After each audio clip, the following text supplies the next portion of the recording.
RC2.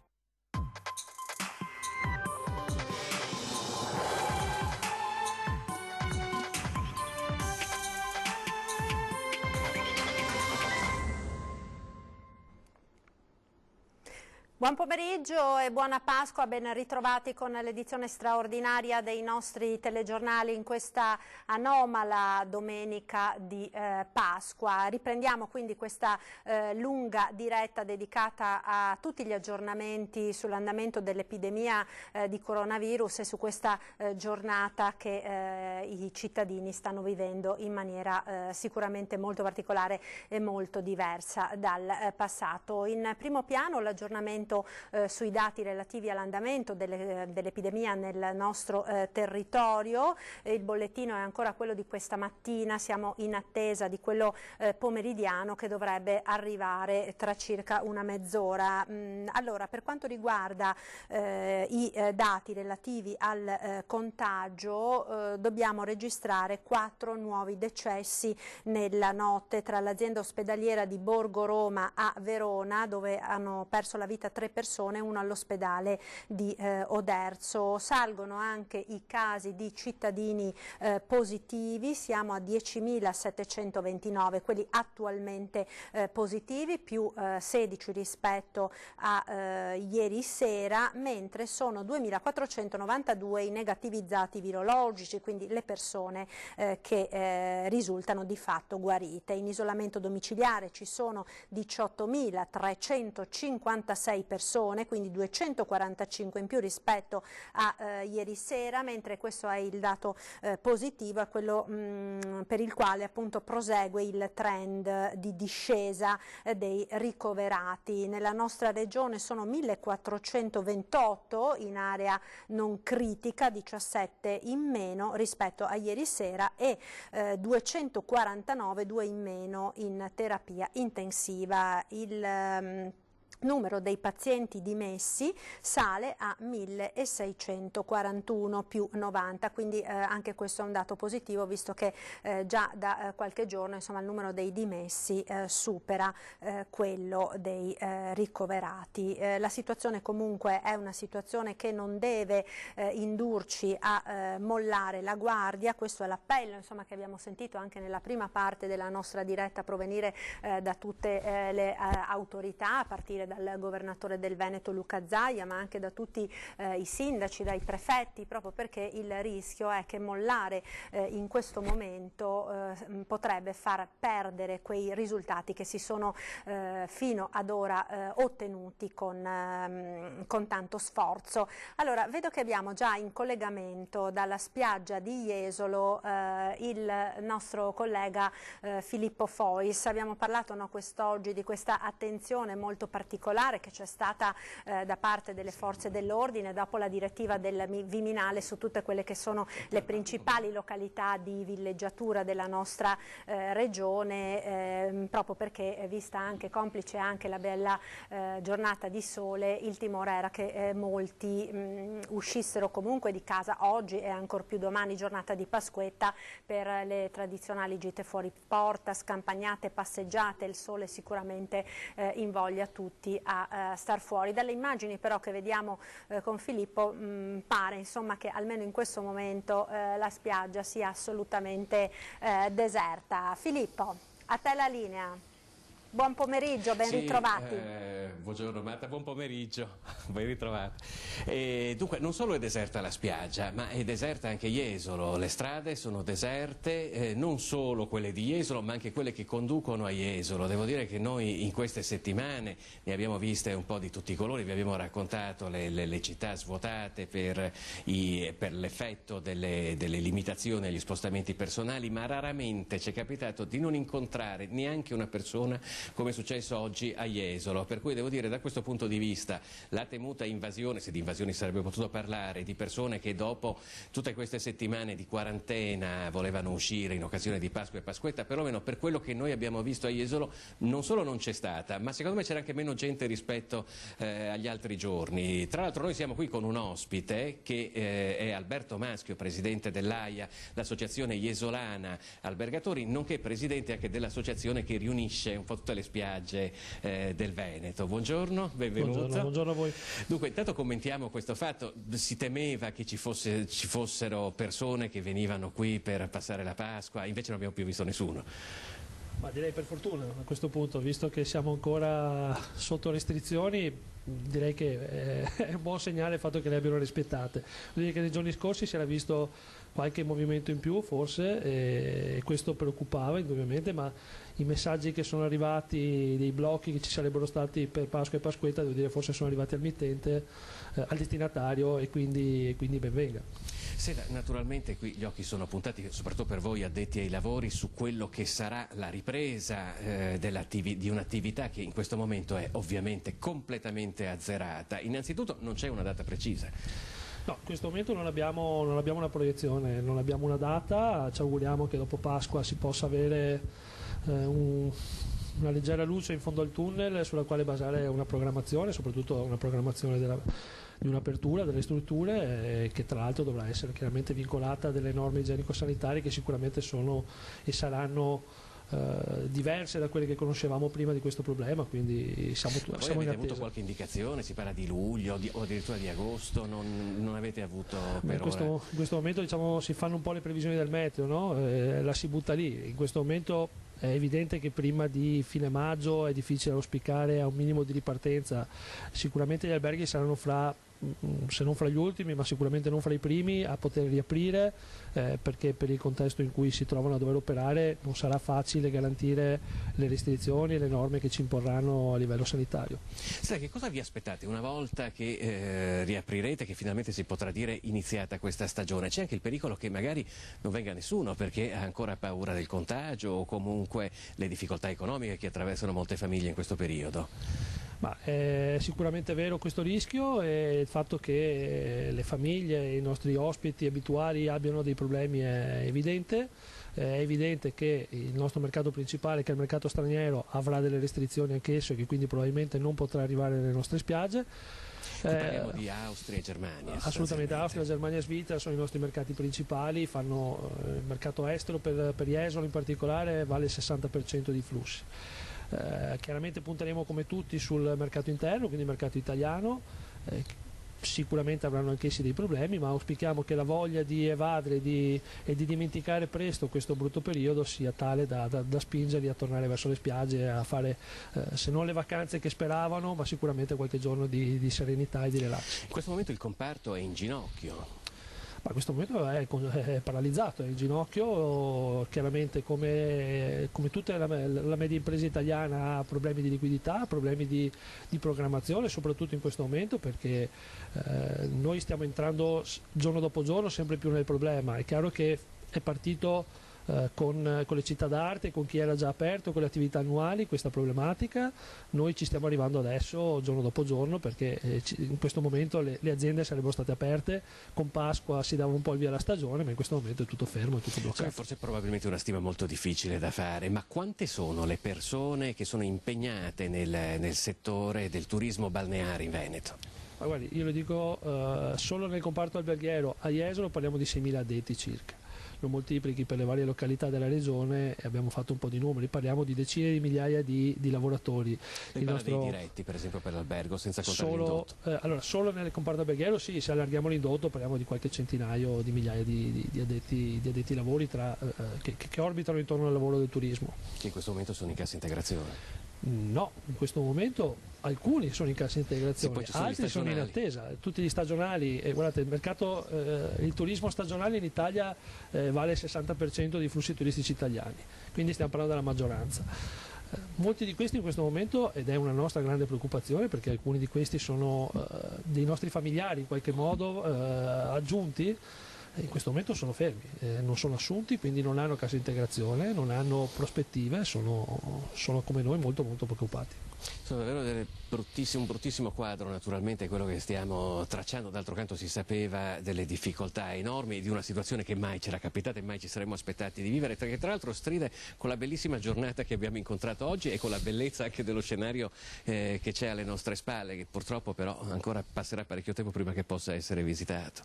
Sì, infatti è paradossale. ricordare, solitamente l'apertura della stagione con Pasqua spesso coincide con qualche mezza giornata di brutto tempo. Quest'anno che non è possibile aprire ci regala un meteo che è da ricordare, che auspichiamo di rivedere prossimamente nell'arco della stagione nei prossimi anni. Sa magari che la stagione non si prolunghi anche a settembre, per esempio, meteo permettendo, ovviamente. Ma meteo, restrizioni permettendo, e aggiungerei anche apertura delle scuole in questo caso, perché se come paventano l'apertura delle scuole il 1° di settembre vuol dire tagliare ulteriormente la prospettiva di una stagione che sarà già di per sé ridotta, direi poco proficua per le aziende, togliendogli anche il mese di settembre che comunque ultimamente regala delle giornate piacevoli. Diventerà ancora più insostenibile la stagione in tal senso.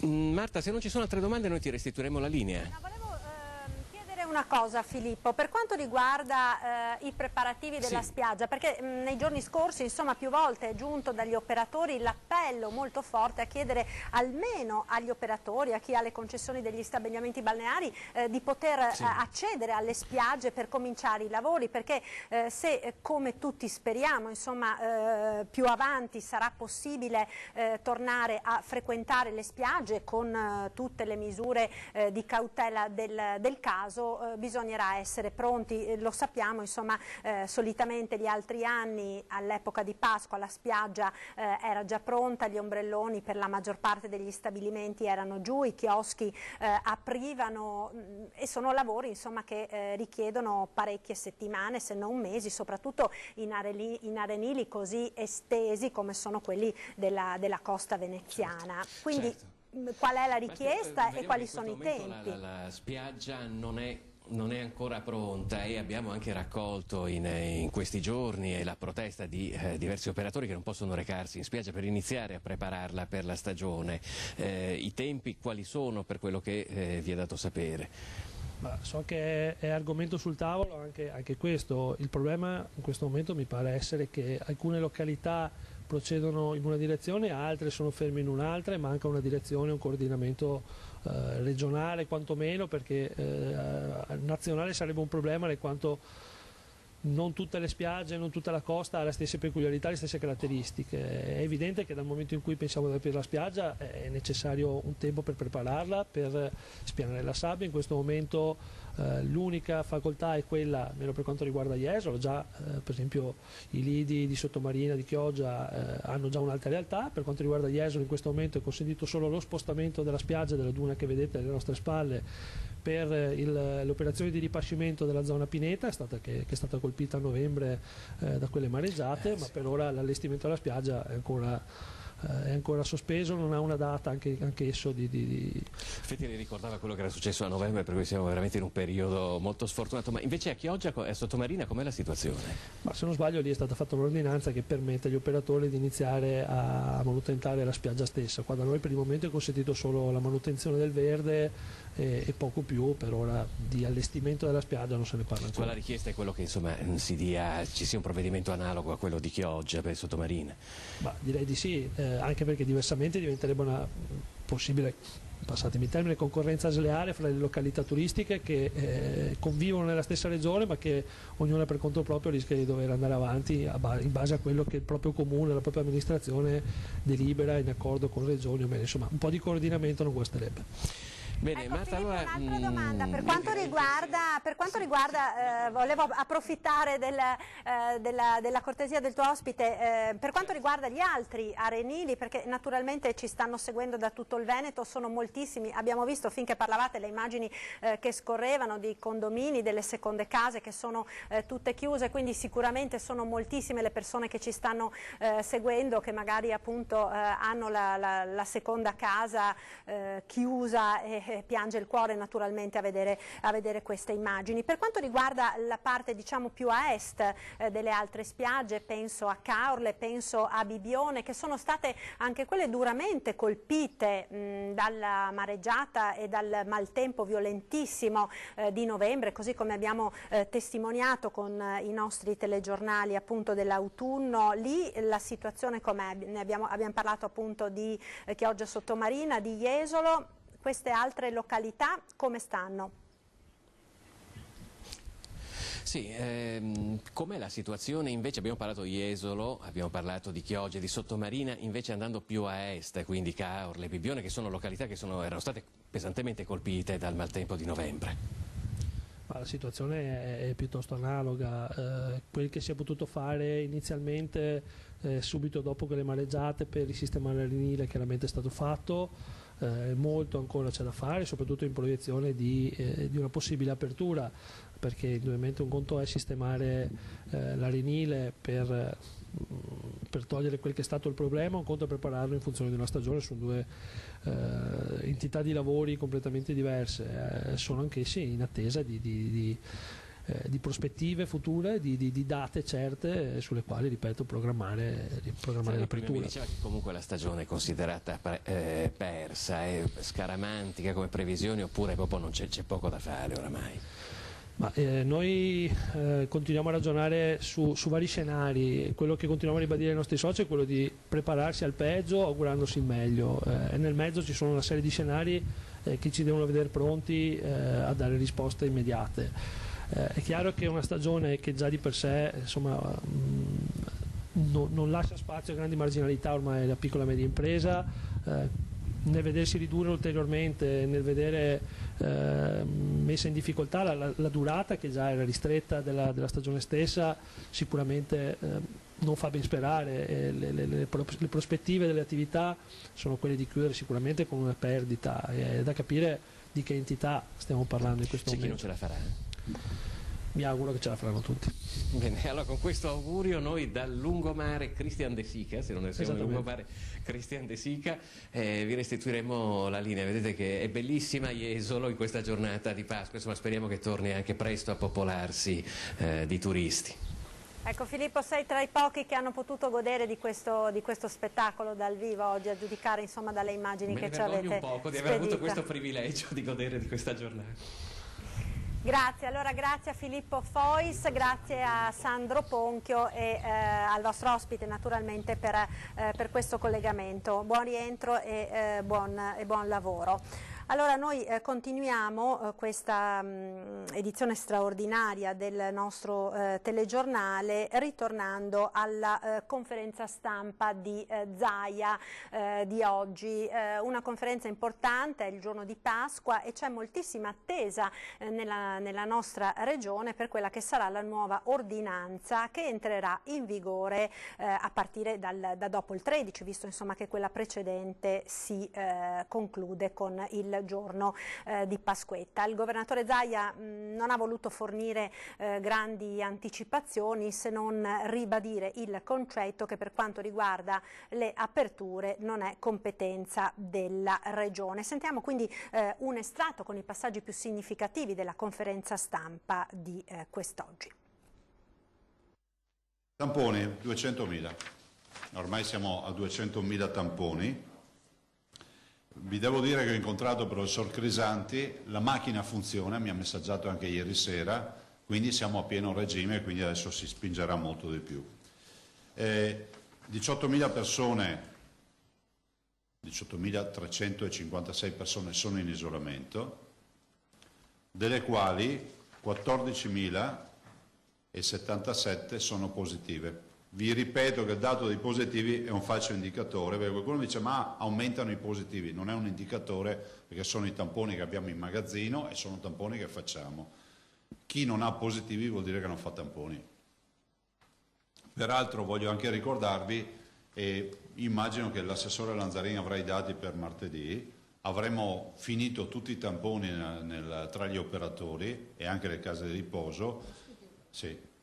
Ma anche nella sanità, e già abbiamo un primo indicatore che mediamente i medici contagiati sui circa 10.000 medici che abbiamo sono l'1,3%, quindi un dato assolutamente che dimostra che le protezioni e le attenzioni da parte dei medici ci sono state. I ricoverati sono 1.677, vedete che stanno calando i ricoverati, stanno calando vistosamente. E di cui in terapia intensiva sono 249, che non sono pochi, 249 Covid, coronavirus in terapia intensiva sono per noi molti. I dimessi sono 1691 E sostanzialmente ormai siamo a 8 giorni, se non 9, nei quali il numero dei dimessi supera il numero dei ricoverati quotidianamente. I morti sono 759, questa è la nota dolente, ai quali si aggiungono quelli fuori dagli ospedali, quindi abbiamo passato gli 800. E sono morti, ovviamente noi censiamo come morto da coronavirus tutti coloro che comunque sono positivi al tampone e hanno perso la vita causa anche del coronavirus o per il coronavirus. I nati questa notte sono stati 75 nelle ultime ore. Brevi considerazioni prima di passare a un aspetto forse un po' più ludico. La tragedia, l'emergenza non è conclusa. Io domani firmerò un'ordinanza che stiamo scrivendo, abbiamo fatto anche stamattina dei ragionamenti sull'ordinanza, abbiamo ancora dei punti da chiarire di natura giuridica. Voglio ricordarvi che l'apertura delle imprese non compete alla Regione, non è uno scaricabarile, dico che non compete, lo dico perché è giusto chiarire questo aspetto, perché tanti mi chiedono ma quali imprese aprirà martedì mattina? La Regione non può aprire nessuna impresa e non può aprire le scuole. E penso che sarà fondamentale fare molto affidamento sul senso di responsabilità dei veneti. Io sono molto preoccupato del fatto che qualcuno non pensi che è già finita. E questo voglio che resti agli atti, perché in base al nostro comportamento, poi domani parleremo dell'ordinanza, noi vedremo subito l'accesso in ospedale, ma peggio ancora l'accesso alle terapie intensive e alle malattie infettive. Siamo in presenza del virus, il virus non se n'è andato, modificherà radicalmente il nostro modo di vivere, torneremo alla normalità nel tempo, ci vorrà parecchio tempo, non voglio inquietare nessuno, però è pur vero che vi chiedo di non abbassare la guardia. Poi discuteremo dei 200 metri da casa, se il negozio dei fiori sarà aperto o no, se altre, però la messa in sicurezza dei cittadini viene prima di tutto. È fondamentale capire che qui non è che stiamo giocando con la vita dei cittadini e con le restrizioni, qui stiamo pensando alla vita dei cittadini. Li avete visti tutti i dati del Veneto. Se abbiamo questi dati è perché c'è una macchina della sanità che funziona, e non smetterò mai di ringraziare tutti gli operatori, il volontariato, ma c'è anche un popolo che risponde, perché io onestamente, se qualcuno me lo chiedesse, tanti anche giornali stranieri ce lo chiedono, lo sapete, siamo diventati un case history, no? Un caso da studiare, dico sempre, se i veneti non avessero rispettato le regole, noi non saremmo qui con questi bilanci, ma con bilanci molto peggiori. Quindi domani parleremo dell'ordinanza. Però siccome oggi è Pasqua, faccio gli auguri, li ho fatti all'inizio, li faccio a tutti veramente di cuore, vi dico attenzione di non abbassare la guardia, non abbassate la guardia e chiedo aiuto ai ragazzi.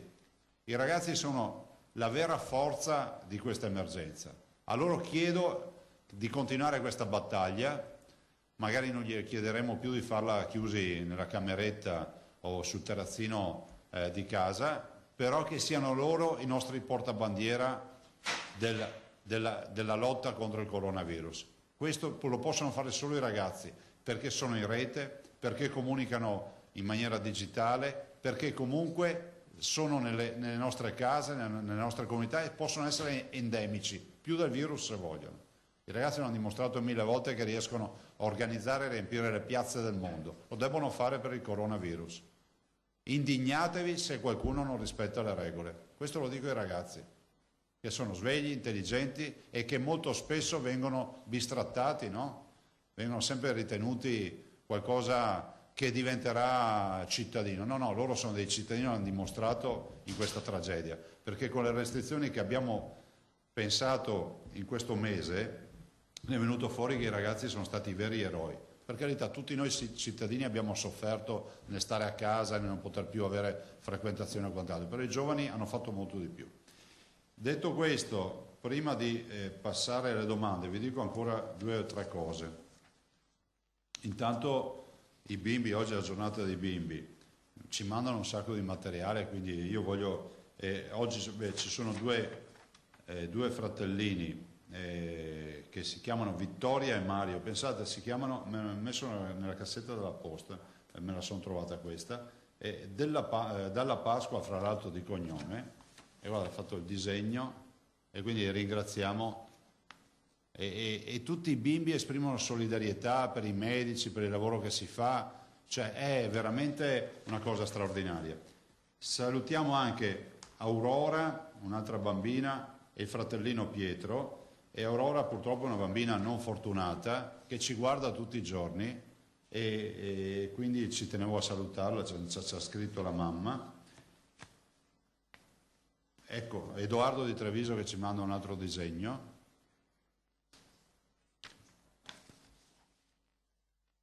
E poi anche Sofia ed Anna, ed ho finito, evito oggi di leggere tutte le lettere. Su cosa state ragionando per questa nuova ordinanza, visto che delle aziende, delle scuole ha detto questa è competenza statale? Su cosa si sta concentrando l'attenzione? Ma guardate, l'attenzione si concentra sul fatto che dobbiamo far capire ai cittadini che non bisogna abbassare la guardia, far capire ai cittadini che ci sono delle regole minimali che dovremmo comunque rispettare per mesi, cercare di adottare delle misure che siano sostenibili e che siano di equilibrio. Ad oggi non vi anticipiamo niente perché stiamo facendo un approfondimento anche su una parte giuridica che vogliamo verificare per bene. E peraltro ne abbiamo discusso fino a ieri sera con l'avvocato Botteon che sta facendo delle verifiche.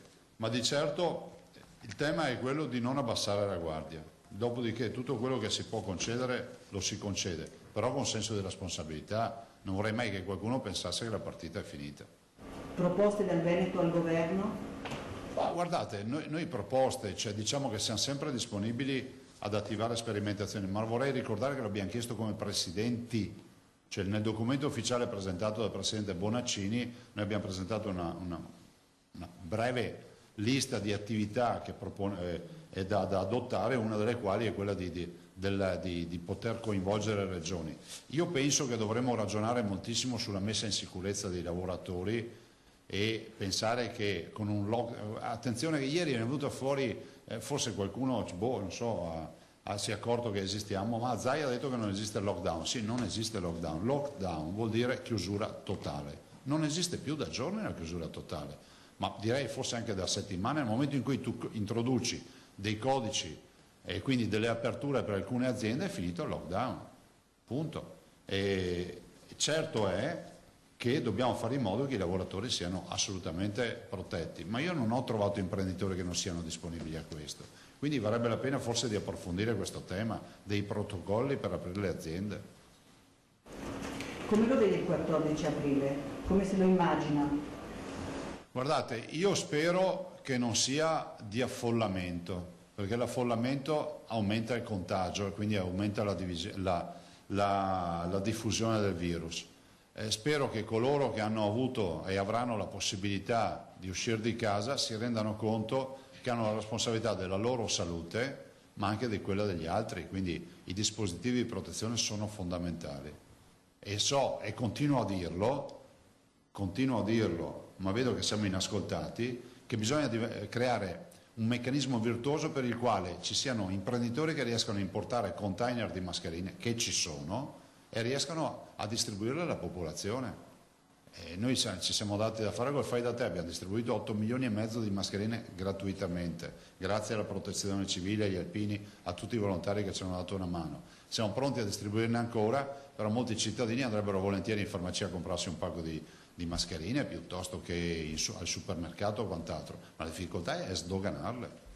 Il governo non si è rimangiato quell'ordinanza sulle... Ancora no, mi è stato detto che la vogliono fare, questa revoca, nel momento in cui si apriranno le imprese, ma sarà troppo tardi, perché già martedì mattina se avessimo più mascherine avremmo ancora più certezza e più sicurezza. Cioè, guardate, quando tu vedi che l'1,30% dei medici in ospedale è contagiato, vuol dire che il sistema di protezione ha funzionato.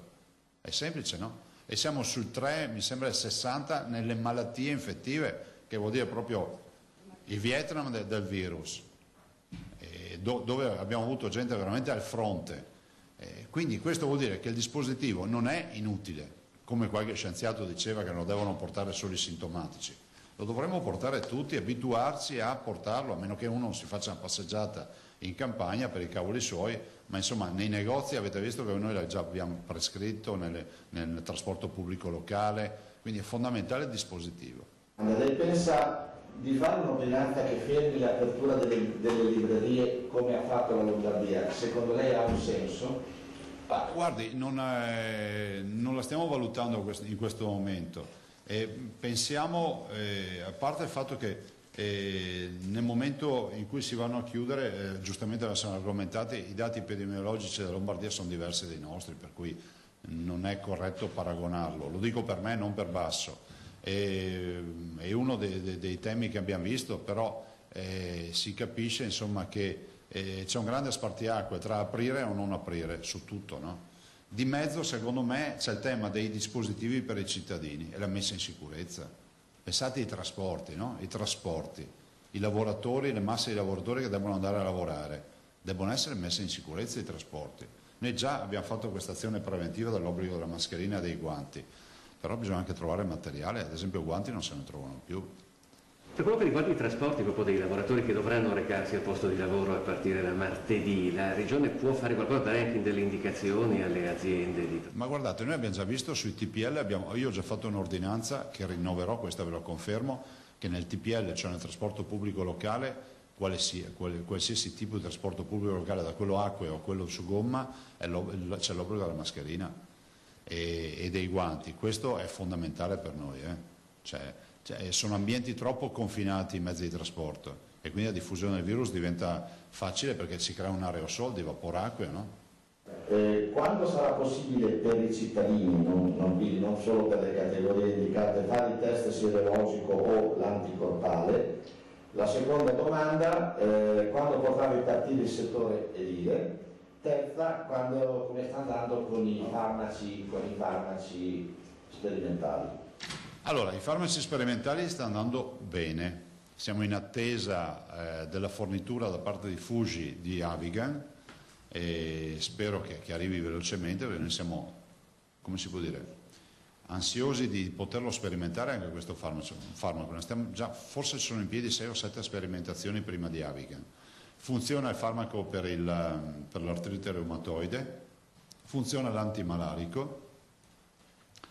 E oggi sappiamo anche, lo dico perché comunque il trend da questa esperienza che abbiamo fatto, questo lo dobbiamo dire, i clinici ci dicono che siamo partiti da un'esperienza zero sul coronavirus, diciamocelo fino in fondo, siamo partiti impreparati tutti, dal primo all'ultimo, e forse abbiamo anche un po' troppo coccolato l'idea di pensare che la Cina fosse talmente distante che, come è accaduto per l'aviaria, qui non ce ne saremmo neanche accorti. Ci siamo trovati davanti alla vera pandemia mondiale, cosa che non è accaduta neanche con l'aviaria. Detto questo, sembra che i cocktail di farmaci funzionino e abbiamo anche oggi lavori che partiranno importanti rispetto al fatto che sembra che la polmonite interstiziale, che è stata ritenuta la vera battaglia da fare sul campo, sia forse da mettere in secondo piano rispetto a un fatto clinico che si è osservato, ovvero le trombizzazioni, cioè che si formano trombi a livello polmonare. E quindi adesso si introduce anche il tema dell'anticoagulante, dell'eparina e così via. Senza entrare nel tecnico, vi dico insomma che siamo sul pezzo e le sperimentazioni funzionano. Funziona anche il tema di fare la somministrazione a domicilio e nelle fasi iniziali, soprattutto dell'antimalarico, perché questo dà assolutamente dei benefici sulla riduzione della sintomatologia. Oggi per la validazione scientifica e per scrivere nero su bianco una diagnosi, l'unico test riconosciuto è il tampone, che è il test molecolare RNA e via. Tanto è vero che io vi parlo sempre di tamponi. Dopodiché qualcuno dice, ma la regione sbaglia perché ha detto che ha comprato 700 kit test rapidi, quelli della goccia di sangue, e 700.000. Sì. No, 700.000 kit rapidi che ci servono per un'azione di sanità pubblica, cioè si va avanti, siccome questi danno falsi negativi, cioè vuol dire che possiamo avere dei negativi che invece sono positivi, ma danno certi positivi.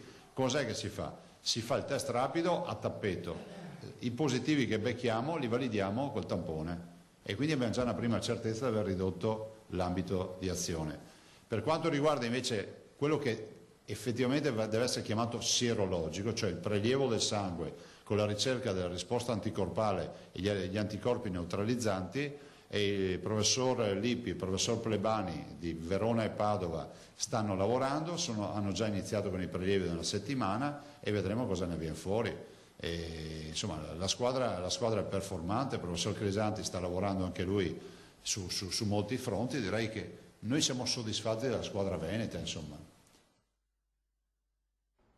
Ecco, questa avete sentito è la sintesi della conferenza stampa di Zaia di oggi. Nel frattempo, proprio pochi minuti fa, sono arrivati i dati relativi ai contagi della giornata, il dato relativo quindi al pomeriggio, se lo possiamo vedere insieme, eccolo qui, la tabella pubblicata dall'azienda Zero. Allora, i positivi sono 10.759, in Veneto 93 in più rispetto a questa mattina, i negativizzati 2.542, 1.421 i ricoverati, meno 7 quindi rispetto a questa mattina, 246 quelli in terapia intensiva, meno 3 rispetto a stamattina. I dimessi sono 1.711, quindi anche nel dato di oggi pomeriggio il numero dei dimessi supera quello dei ricoverati.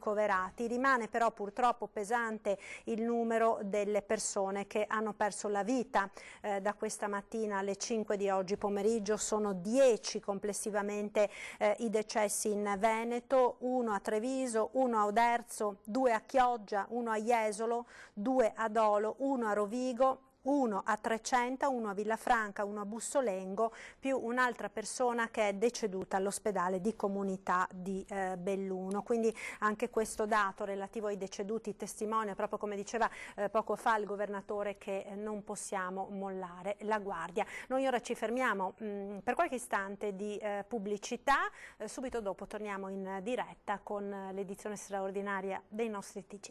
A tra poco.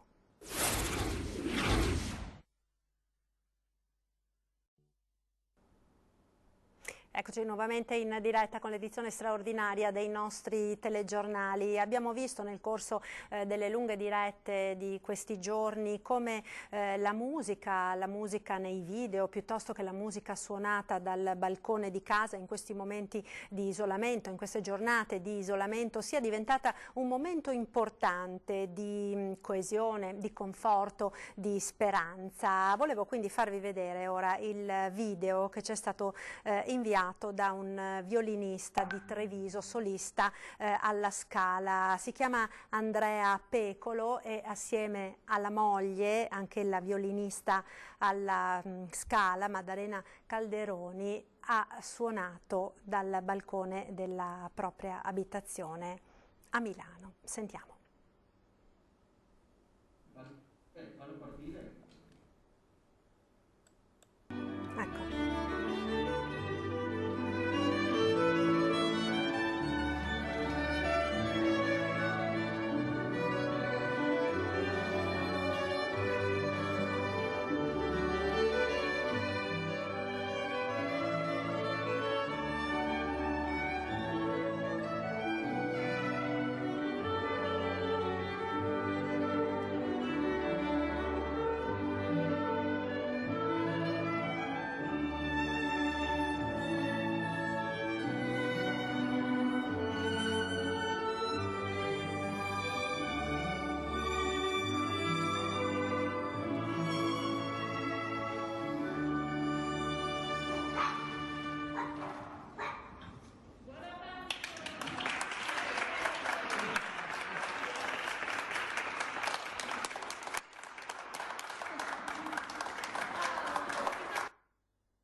Bellissimo, davvero bellissimo e commoventi queste immagini e questa musica meravigliosa che questo violinista trevigiano Andrea Pecolo, solista al Teatro La Scala di Milano, assieme alla moglie hanno appunto postato suonando dal balcone della propria abitazione. In queste ore ne abbiamo visti parecchi nel corso della prima parte della nostra edizione straordinaria. Sono molti i primi cittadini della nostra regione che hanno voluto fare gli auguri alle comunità, alle proprie comunità, ai propri cittadini in questa giornata di Pasqua, la festa più importante del cristianesimo, che quest'anno è stata celebrata in maniera così insolita, così in solitaria anche per moltissime persone. Vediamo quindi ora il video che è stato pubblicato dal sindaco di Venezia, Luigi Brugnaro, in una deserta piazza San Marco.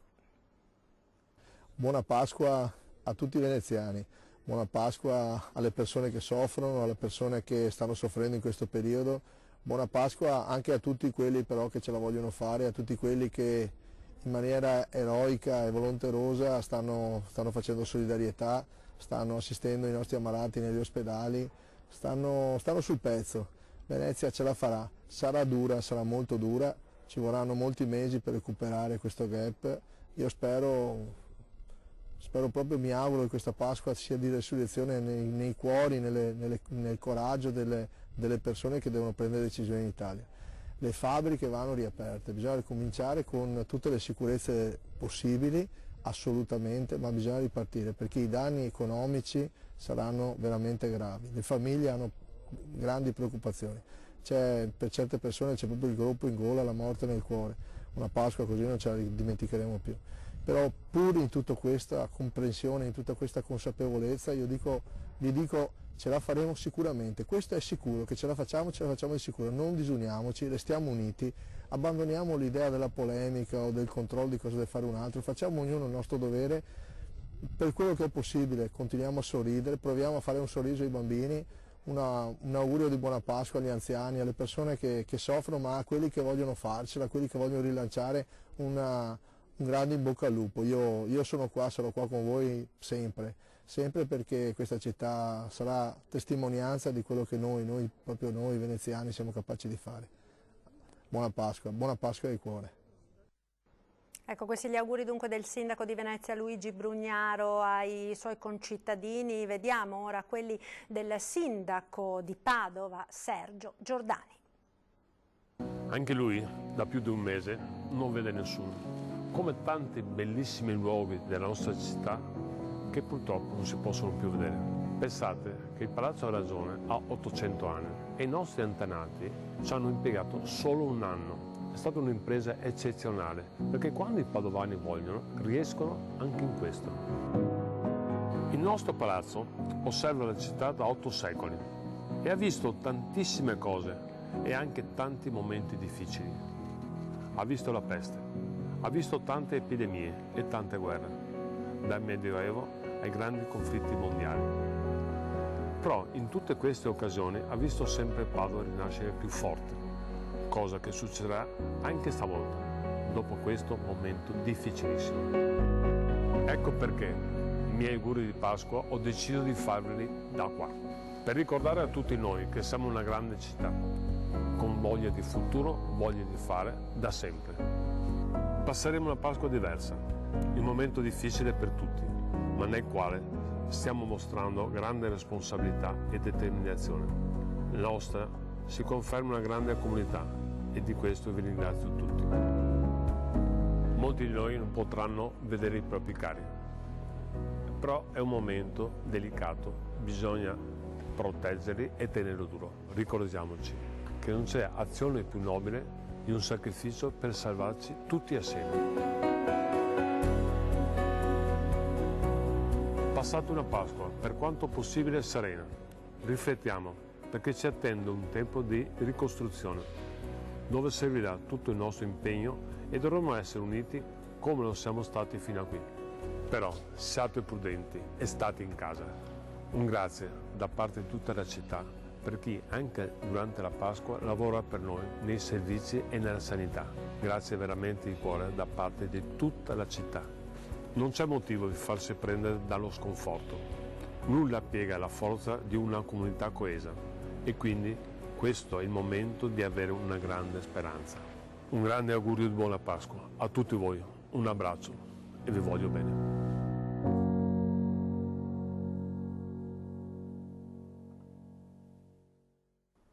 Questi quindi gli auguri del sindaco di Padova Sergio Giordani. Vediamo ora il messaggio della Presidente del Senato, la padovana Maria Elisabetta Casellati.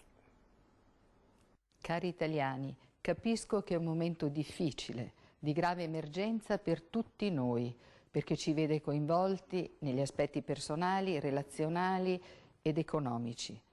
Ma non voglio rinunciare a rivolgere a tutti voi, al nostro grande paese, un augurio di cuore pieno di speranza.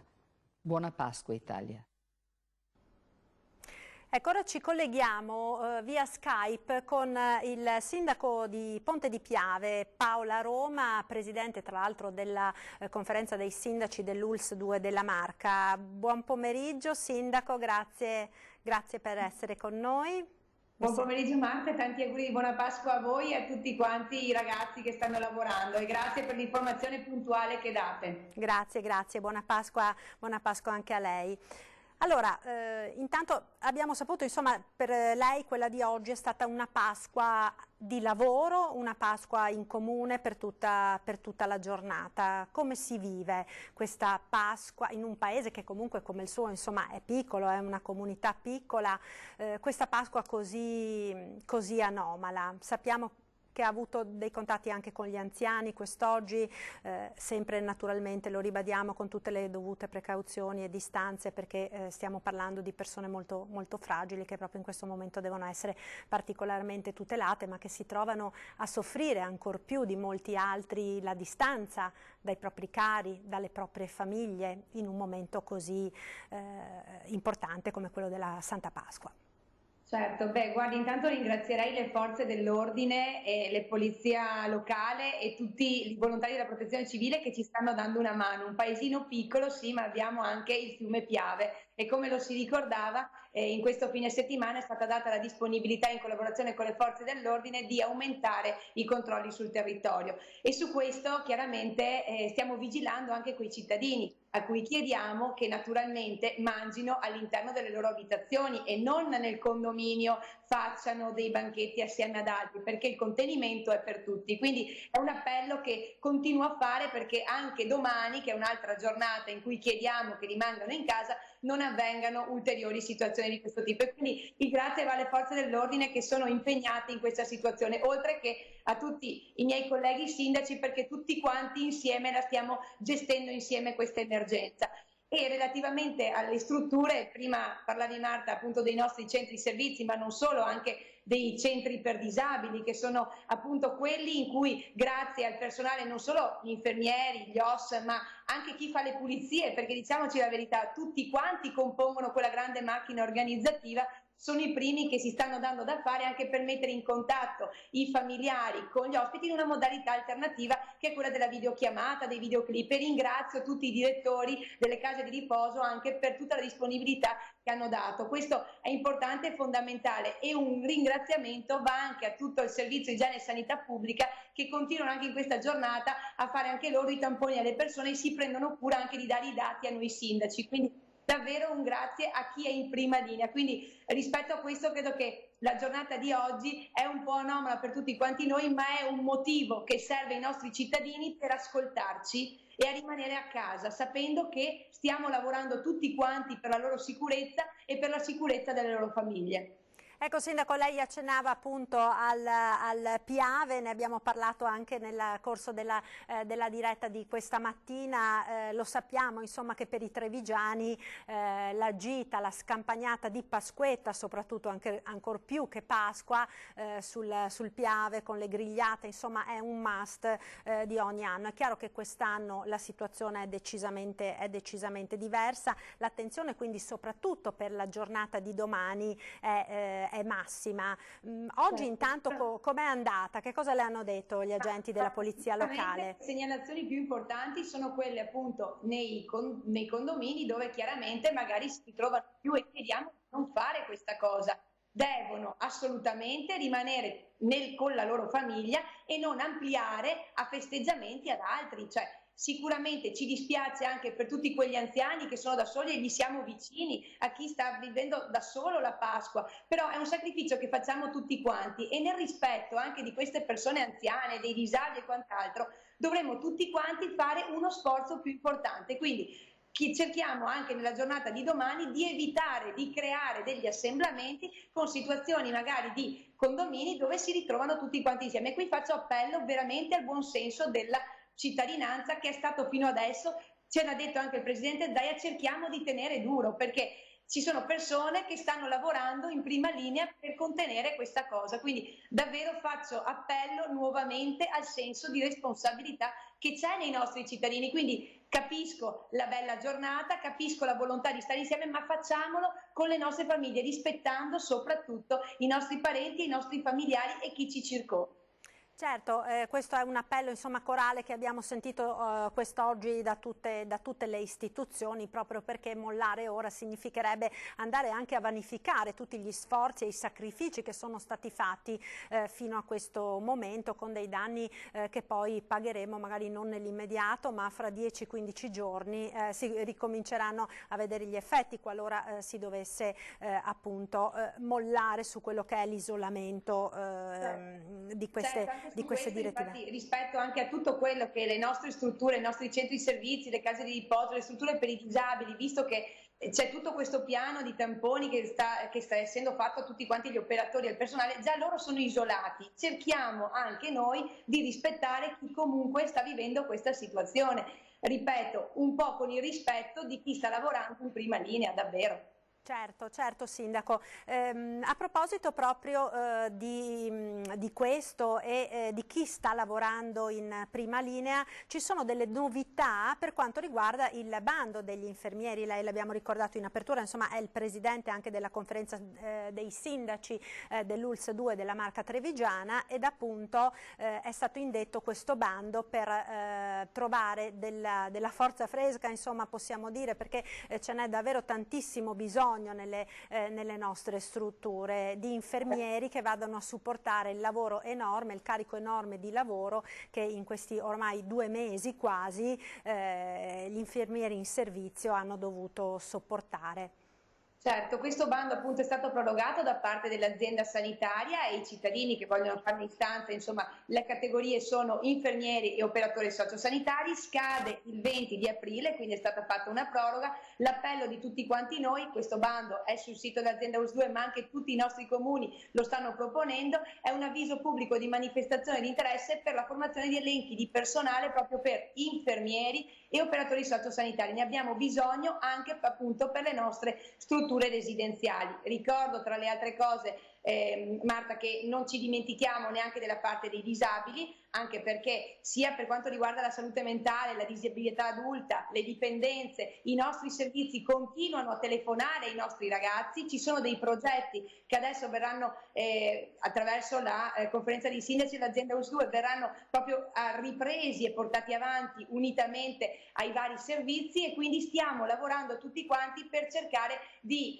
dare delle risposte. E ricordiamo che l'attività di supporto telefonico è continuata sempre dal momento in cui i CEOD sono stati chiusi, e quindi è importante dare queste informazioni, che si sta lavorando anche sotto questo profilo. E ricordiamo anche che stanno i soggetti che hanno i certificati di esenzione in scadenza 7R2, 7R4, 7R5 per reddito, condizione economica, sono prorogati fino al 31 marzo del 2021, quindi non serve fare ulteriori passaggi. Si entra nel sito dell'ULSS, chi non ha ancora fatto l'autocertificazione, e può compilare tutto in via telematica. Invece per quanto riguarda la tessera sanitaria è stata prorogata, quelle che erano in scadenza, al 30 di giugno, quindi non serve recarsi agli sportelli, che chiaramente per il contenimento dell'emergenza hanno uno smart work rispetto a questo, ma semplicemente tenere monitorato il sito dell'azienda ULSS 2 anche rispetto a questo. Quindi in questo senso, Sindaco, per quanto riguarda il reddito ISEE, fa fede quello dell'anno in corso, insomma dell'anno, cioè effettuato l'anno scorso, l'anno precedente. Proprio perché questo è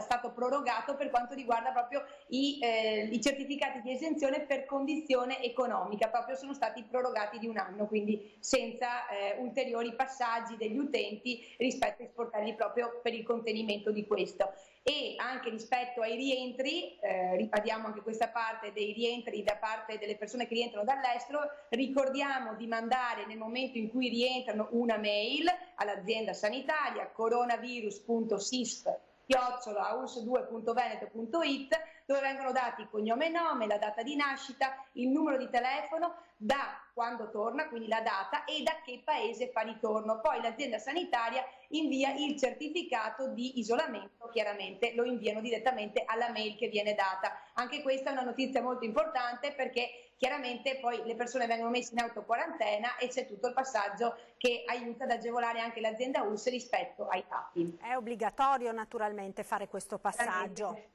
Chiaramente nel momento in cui rientrano lo dichiarano e quindi è fondamentale, anche perché così consente più celermente anche all'azienda sanitaria di inviare i certificati nella mail delle persone. Anche perché poi, qualora dovessero rivelarsi dei casi di positività, si è in grado immediatamente di isolare i contatti e di spegnere sul nascere nuovi focolai, perché abbiamo visto insomma l'importanza, tant'è che si sta ragionando anche nel nostro paese, no? nella novità di questa app che potrebbe essere scaricata su tutti i telefoni in maniera tale da riuscire a circoscrivere immediatamente quelli che sono i contatti di un'eventuale persona positiva.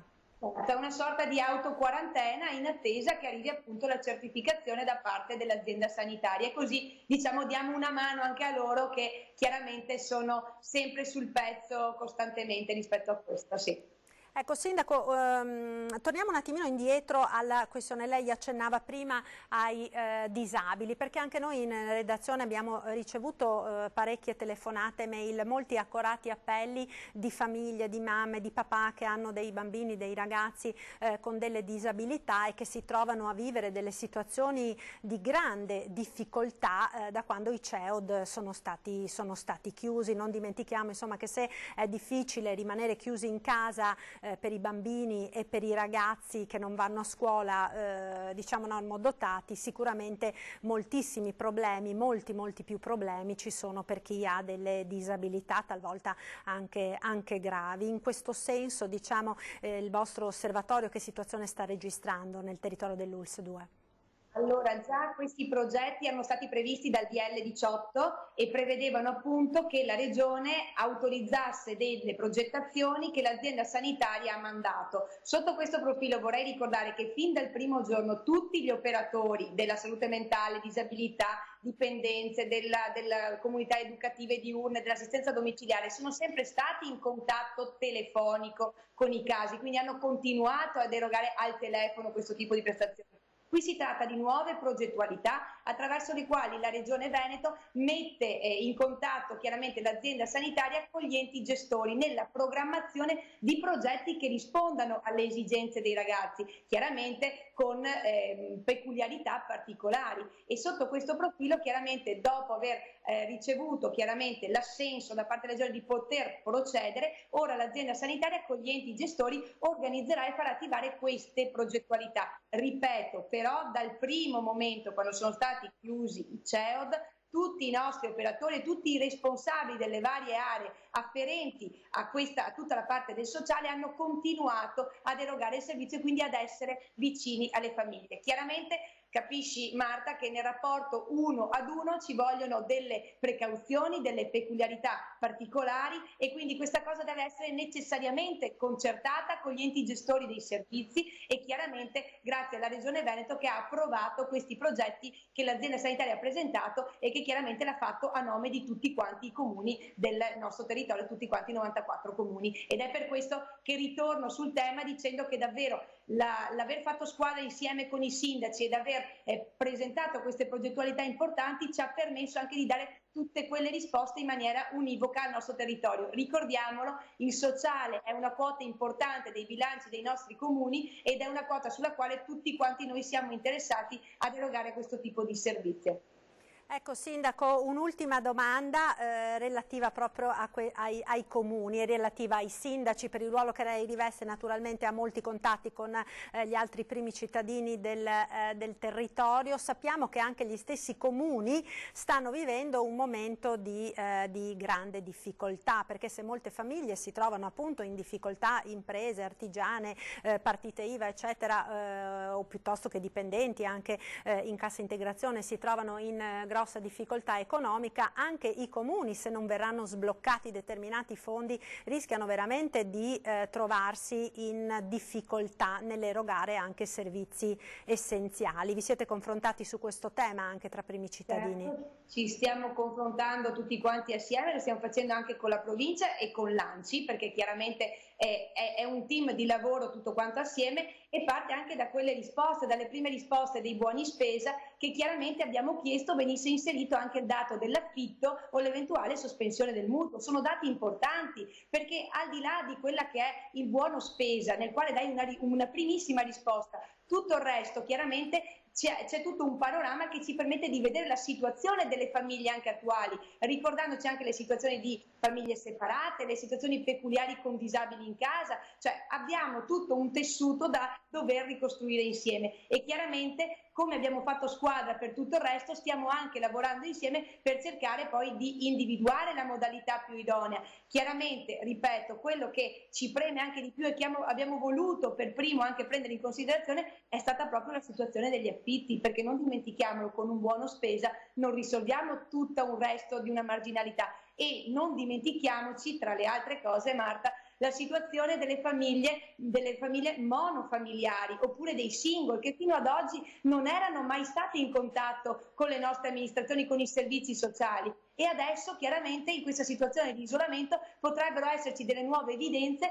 ai quali noi comuni dobbiamo anche dare delle risposte, e quindi tutto un insieme di domande che ci arriveranno dai cittadini molto importanti e fondamentali, e quindi credo che sotto questo profilo il fare squadra tra di noi e fare squadra con la comunità sia quello che poi ci permetterà di dare alcune risposte che, ripeto, non si fermano ad un buono spesa.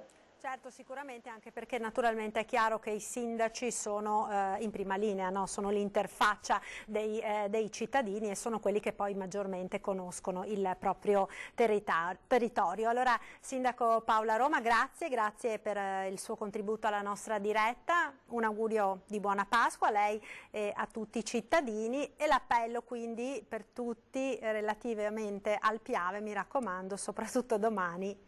Stiamo a casa. Soprattutto domani, e nelle vostre case rimanete a casa con la vostra famiglia ed evitiamo le grigliate collettive insieme, responsabili, consapevoli e solidali. Grazie, buona Pasqua e buon lavoro a voi, e grazie per l'informazione precisa e puntuale ed eticamente corretta che date. Grazie Sindaco, buon lavoro e buona Pasqua anche a lei. Allora noi sì, andiamo in pubblicità, adesso ci fermiamo quindi per qualche istante, a tra poco.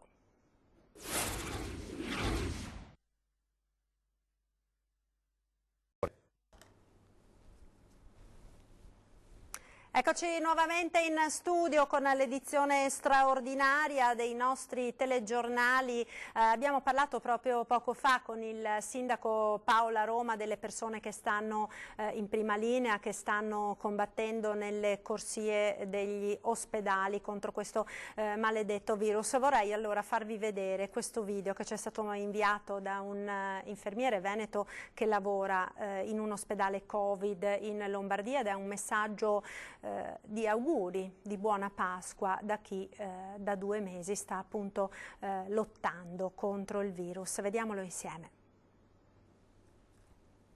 C'è un giorno di festa. Ora siamo noi a chiedere un regalo per Pasqua a voi. Noi siamo in corsia per prenderci cura di voi. Noi non possiamo, ma voi state a casa. Noi saremo qui in ospedale ad assistere tutti i nostri pazienti. Noi stiamo vicino ai vostri familiari. State tranquilli che noi ci saremo sempre, ieri, oggi e domani. Sono convinto che se lavoriamo tutti insieme ce la faremo e torneremo ad abbracciarci come prima. Un messaggio di speranza per tutte le persone malate di Covid-19. Auguri e buona Pasqua. Buona Pasqua! Buona Pasqua! Buona Pasqua! Buona Pasqua! Buona Pasqua! Buona Pasqua! Buona Pasqua! Buona Pasqua! Maraviglia!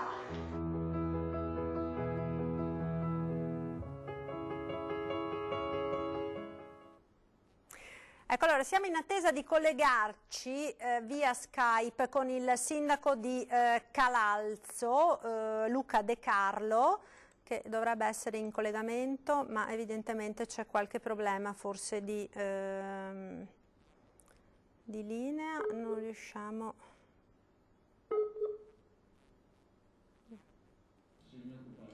Niente, c'è qualche problema. Allora, intanto chiedo alla regia se possiamo ascoltare insieme l'intervista a Simonetta Rubinato, ex parlamentare, che ha lanciato un messaggio e un'iniziativa anche sicuramente interessante per quanto riguarda le riaperture delle attività nel nostro territorio. Sentiamo l'intervista. Bene che si cominci a pensare a una fase 2, direi che dovremmo avere già un piano, sia a livello nazionale che a livello regionale, perché dopo aver affrontato l'emergenza sanitaria sarebbe drammatico dover affrontare anche un'emergenza sociale ed economica, ed è quello che rischiamo se le aziende che sono in grado di mettere al lavoro i propri dipendenti in totale sicurezza non possono riaprire il più velocemente possibile. Io credo che, come si sono responsabilizzati i cittadini, si possa avere fiducia nella responsabilità dei nostri imprenditori, e parlo in particolare di quelli del Veneto, i quali hanno fatto anche investimenti prima della chiusura delle attività produttive sulla base dei protocolli di sicurezza approvati a livello nazionale e a livello regionale il 14 marzo scorso con le rappresentanze di categoria e con i sindacati. Aggiungo un suggerimento che è questo. La Regione accrediti tutti i laboratori privati che sono disponibili secondo protocolli di sicurezza validati dall'Università di Padova ad ampliare al massimo il monitoraggio attraverso test sierologici ed eventualmente tamponi, in modo che i titolari delle aziende possano garantire anche dei piani di monitoraggio dei loro dipendenti. In questo modo monitoriamo la salute sia dei dipendenti che delle famiglie.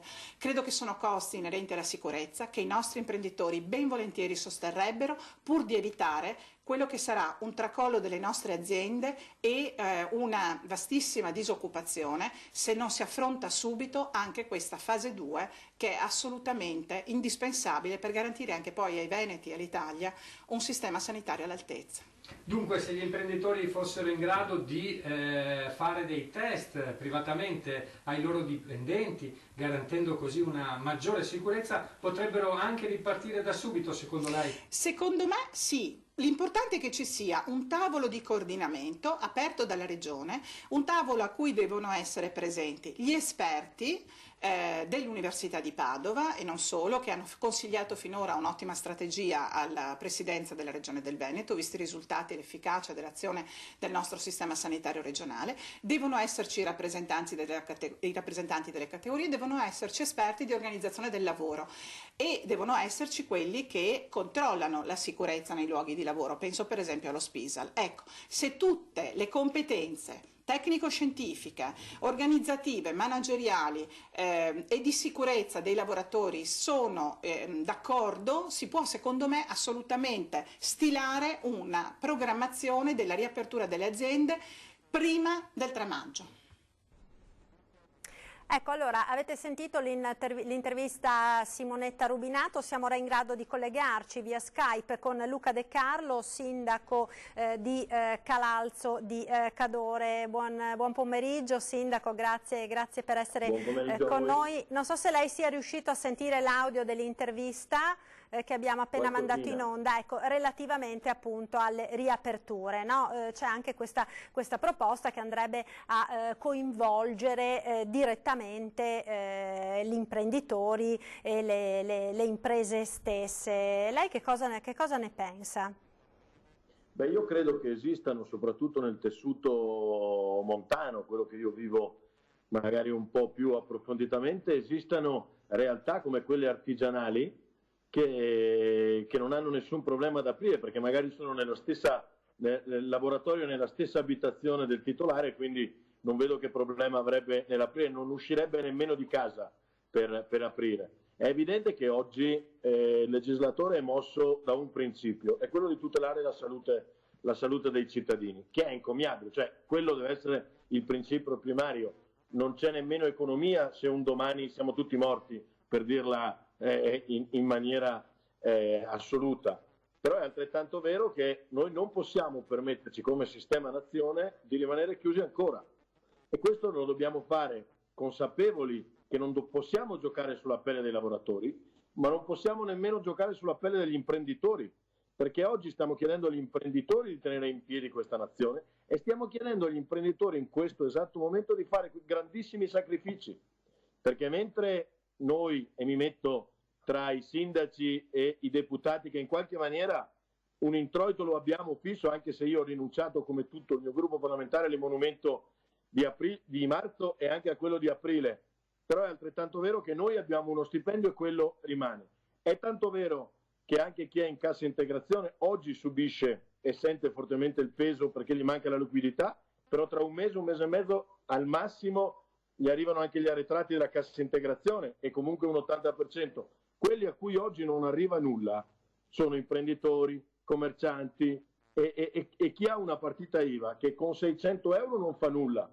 Con i prestiti significa per loro continuare ad indebitarsi e quindi sono assolutamente in balia oggi delle banche e domani dello Stato, che gli chiederà comunque il pagamento dei tributi, anche se magari dilazionati di un mese o di 2 mesi, ma che di fatto ucciderà se non si mette mano immediatamente con una dose e iniezione di liquidità vera, ucciderà tante imprese. Ecco, io non vorrei che il piano strategico di qualcuno fosse quello di prendere i grandi asset nazionali a una pipa di tabacco, oppure prendere tante piccole aziende. Penso agli alberghi. Guardate, gli alberghi, solo in Italia esiste una frammentazione della proprietà degli alberghi. In tutto il resto del mondo sono le catene degli alberghi a farle da padrone. Ecco, io non vorrei che in tutto questo ci fosse anche la malafede di chi è pronto ad investire, ad entrare e a comprare tutti quegli alberghi che oggi giocoforza non sono più in grado di far fare il giro finanziario ai loro conti correnti.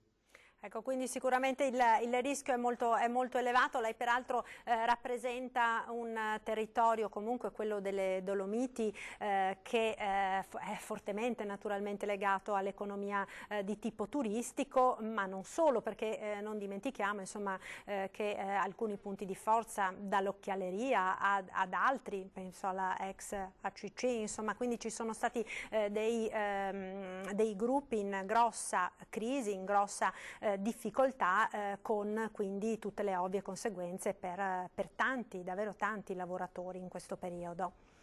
Sì, l'occhialeria nasce a Calalzo, oggi è poco rappresentata perché insomma Longarone Agordo con Luxottica, Safilo De Rigo, Telios la fanno assolutamente da padrone, però noi non possiamo dimenticarci del valore che ha avuto l'occhialeria su questo territorio, come non possiamo dimenticarci il fatto che oggi tanti piccoli artigiani sono chiusi, che oggi tanti alberghi, ristoranti, bar, negozi sono costretti a tenere la serranda chiusa.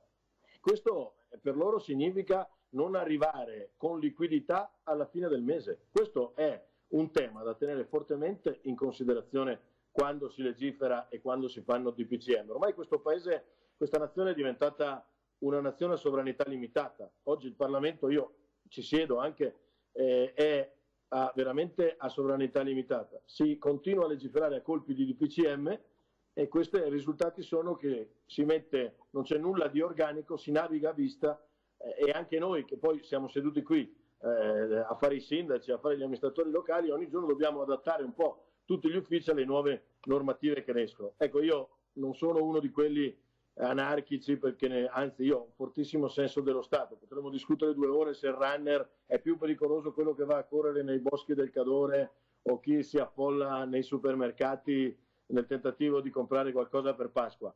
Io credo che ci siano oggi delle coercizioni che sono forse esagerate che però chi si siede in un posto come il mio ha il dovere di far rispettare a prescindere, nella speranza che queste portino ad un risultato scientifico e non semplicemente così a una navigazione a vista, perché poi noi dobbiamo renderci conto che o ripartiamo con l'economia oppure questa nazione andrà in fortissima difficoltà, indipendentemente da quali saranno gli strumenti che in Europa verranno messi in campo. Ecco, a proposito di coercizioni, ci sono i riflettori accesi sul bellunese già da venerdì, abbiamo sentito il prefetto anche per il timore appunto di una nuova ondata, insomma, di persone, soprattutto chi è proprietario di seconde case, che cerchi insomma di andare nella propria abitazione per questo periodo pasquale e poi per i ponti del 25 aprile e del 1° maggio, visto che peraltro sono state prolungate insomma tante chiusure fino al 3 di maggio. Attualmente la situazione com'è in Cadore? Guardi, io sinceramente sono risalito da Roma per fine dei lavori parlamentari il venerdì e c'era un posto di blocco all'uscita dell'autostrada Pian di Vedoia. Posto di blocco che c'era la notte prima sul ponte Caralti a Perarolo, quindi in teoria noi dovremmo stare tranquilli e prevedere che non ci sia un grosso afflusso. Io in realtà nel mio paese ho visto poche facce, diciamo così, quelli che non ci vengono, che non risiedono ma che ci vengono poco abitualmente. Il problema è che bisognerebbe interrogarsi se uno viene in casa in montagna, se poi ci rimane dentro quella casa, perché io faccio fatica a credere che se uno sale in montagna lo fa per rimanere chiuso in casa. Evidentemente ha qualche altro fine. Le segnalazioni che noi abbiamo, soprattutto a Cortina, sono quelle di grandissima presenza nelle seconde case, dettata anche probabilmente dal fatto che si riconoscono questi territori come più salubri e quindi si tende a, però è vietato, non si dovrebbe fare. Io credo che basterebbe poco in realtà per contrastare questo fenomeno, se non controllare i consumi, che sono ovviamente è possibile farlo attraverso la bolletta dell'Enel, ma anche controllare tutti quelli che fanno la spesa alla cooperativa di Cortina. Se oggi è vero come è vero che la cooperativa aumenta le sue consegne domiciliari in residenze di non residenti, basterebbe talmente poco per andare a capire. È una notizia di pochi minuti fa che la polizia, la citava un organo di stampa locale, citava il fatto che abbiano intercettato sulla via del rientro a Padova la moglie di un imprenditore e il figlio che se ne tornava a Padova, mentre il marito... Figlio, sì. Giusto ieri aveva dichiarato inderogabili esigenze lavorative ed era salito con la mamma, mi pare, fino a Cortina. Ecco, questi sono i furbetti del quartierino che non hanno nessun motivo di spostarsi. Questi creano nella popolazione locale, soprattutto in quella più ligia, perché tutti abbiamo una porzione di popolazione anche nel mio comune di quelli che se ne fregano delle norme, ma sono gli stessi che se ne fregano delle norme delle cinture, sono quelli che credono di poter vivere al di fuori della legge sempre e comunque. Però nelle persone che fanno la quarantena, che sono a casa, che sono ligie, si crea un senso di assoluta impotenza e anche gli girano un po' le scatole, perché io sono costretto a fare tutto quello che mi dice il sindaco, mentre altri fanno quello che vogliono. Ecco, questo sarebbe da evitare, ma io quello che posso dire è che le forze dell'ordine in provincia di Belluno erano assolutamente, anche perché avevamo sollecitato il prefetto, erano presenti. Io non vorrei che ci fossero vicino a noi regioni che hanno fatto molto meno tam tam rispetto ai problemi che hanno avuto, e mi riferisco all'Alto Adige, che ha tenuto, come diciamo noi, l'onore dentro la porta, e che invece magari abbia tenuto un atteggiamento un po' più lassivo e che tutta la gente sia entrata da quella parte e non dalla parte del bellunese, perché io vi assicuro che i controlli li ho visti. Sindaco, io la ringrazio, grazie mille per questo contributo, anche a lei buon lavoro e buona Pasqua naturalmente a lei e a tutti i suoi concittadini che ci stanno seguendo. Buon lavoro e grazie mille per il lavoro che state facendo sempre, ma soprattutto in questo periodo con le dirette, le maratone di tutto il giorno che tengono aggiornati ormai migliaia di cittadini e che siete diventati veramente un punto di riferimento, e noi che facciamo il punto di riferimento delle comunità locali non possiamo che esservene grati. Grazie mille. Grazie a lei, buona serata e ancora tanti auguri di buona Pasqua. Allora, vediamo se forse dobbiamo mandare la pubblicità, chiedo al nostro regista Roberto ci fermiamo 2 minuti? Allora abbiamo ancora qualche minuto perché dovremo ora collegarci via Skype sempre con il comandante della polizia locale di Treviso, Andrea Gallo, perché ci sono delle novità anche interessanti, insomma, che sono state riscontrate. Aspettate un attimo perché c'è qualche problema. Allora facciamo la pubblicità, intanto vediamo se riusciamo a collegarci via Skype con il comandante della locale, Andrea Gallo. A tra poco.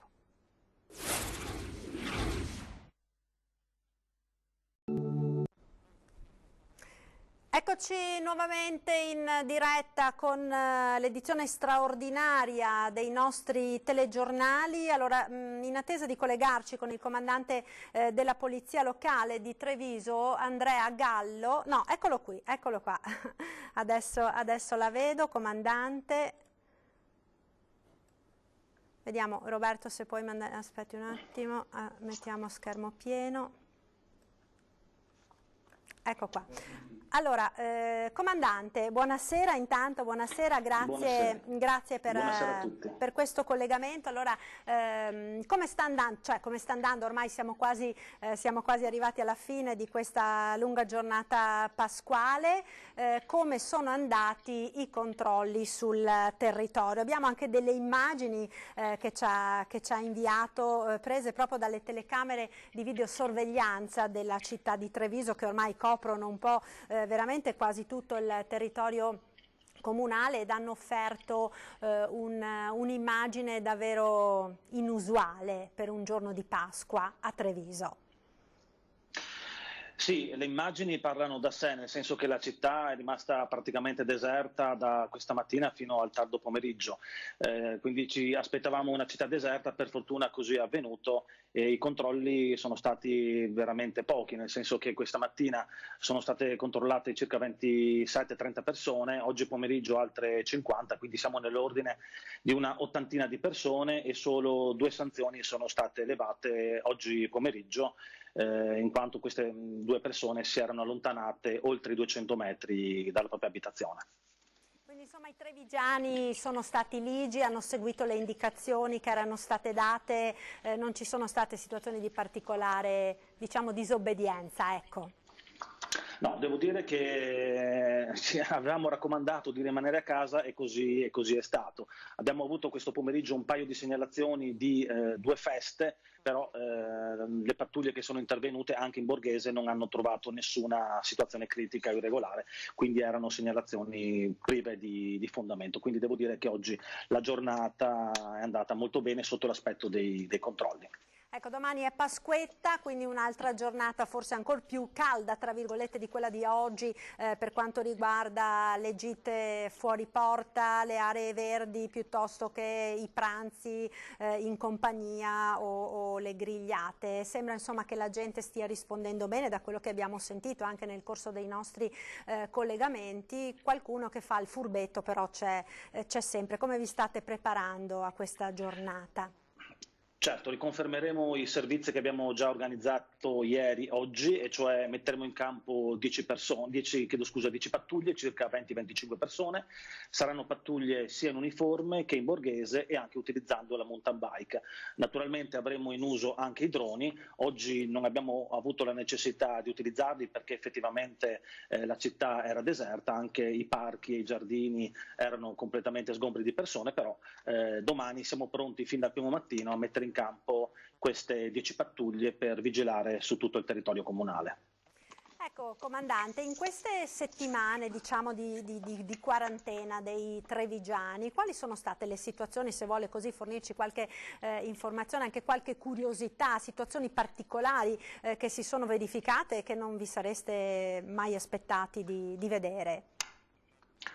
Ma diciamo che una situazione particolare che si è registrata proprio negli ultimi giorni, una festa in un condominio, però organizzata veramente nel rispetto delle regole, cioè ognuno dalla propria terrazza ha festeggiato. Questo è un episodio così molto strano e particolare, però diciamo che la nostra pattuglia, quando è intervenuta, non ha potuto che constatare anche in questo caso la regolarità di questa festa. Quindi rimaniamo in casa, se dobbiamo festeggiare rispettiamo comunque le regole come ha fatto questo condominio. Altri casi particolari effettivamente non ce ne sono stati. Continuiamo a ricevere molte telefonate in centrale per avere informazioni di tutti i tipi, soprattutto per gli spostamenti. Ecco, ricordiamo che cosa si rischia se ci si sposta per un motivo che non è appunto tra quelli consentiti. Certo, ricordiamo quindi 3 motivi per cui ci si può spostare da casa. Sono motivi di lavoro, naturalmente per le attività che sono autorizzate dai DPCM, si può spostare per motivi di salute oppure di necessità, e la necessità naturalmente sono tantissimi casi. Per quanto riguarda le sanzioni vanno da 400 a 3.000 euro. Se sono commessi a bordo di un veicolo, queste sanzioni vengono maggiorate di un terzo. Tra l'altro abbiamo fatto anche uno studio sui movimenti della città, dei transiti sotto i lettori targhe, e abbiamo purtroppo notato però che nell'ultima settimana, abbiamo i dati naturalmente fino ad oggi, abbiamo assistito ad un aumento del traffico veicolare nell'ultima settimana di circa il 10%. Questo potrebbe essere giustificato dal fatto che alcune attività siano aperte, però crediamo che effettivamente i transiti registrati siano un dato che inizia un po' a preoccuparci, quindi continueremo a effettuare i controlli soprattutto in certe direttrici dove abbiamo registrato più traffico rispetto alla settimana precedente. Quali sarebbero queste direttrici? Cioè dove si dirige di più la gente, quindi in questo incremento del movimento dei trevigiani che avete notato? Beh, diciamo che sono le direttrici che portano verso Treviso, soprattutto dalla Novalese, dalla Feltrina, quindi ci concentreremo soprattutto in quelle zone, e quindi ci saranno molte più pattuglie anche in Borghese. Grazie, allora la ringrazio comandante, buon lavoro, buona Pasqua per oggi e buona Pasquetta che insomma abbiamo capito per voi sarà comunque una giornata di grande lavoro sulle nostre strade. Grazie ancora comandante. Grazie a voi e tanti auguri. Grazie a lei. Allora, oggi è Pasqua, questa è la festa più importante per la cristianità. Noi come gruppo abbiamo mandato in onda questa mattina le messe, 2 messe, quella del Vescovo di Treviso alle 9 di questa mattina e quella del Patriarca di Venezia, Monsignor Moraglia, appunto alle 10 di questa mattina. È stata una cerimonia sicuramente molto toccante quella di Monsignor Moraglia a Venezia, una cerimonia nella quale il Patriarca ha voluto anche lanciare un messaggio molto forte e molto preciso ai fedeli. Risentiamo quindi i passaggi più interessanti, più importanti dell'omelia di questa messa pasquale.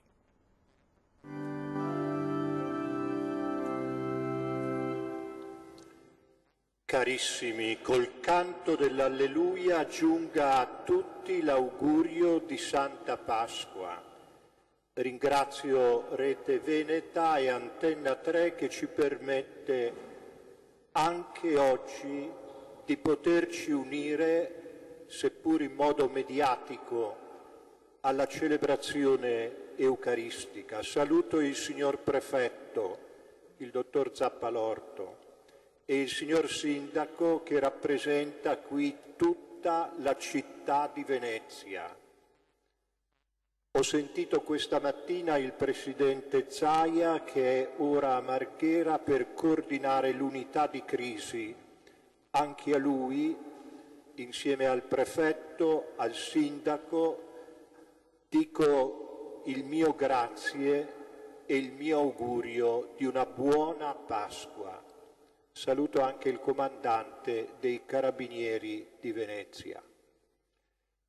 In questa Santa Messa di una Pasqua veramente anomala e inusuale portiamo all'altare i tanti dolori di questi mesi, i tanti morti che non hanno potuto avere nemmeno il funerale, l'ultimo commiato con la presenza dei loro cari.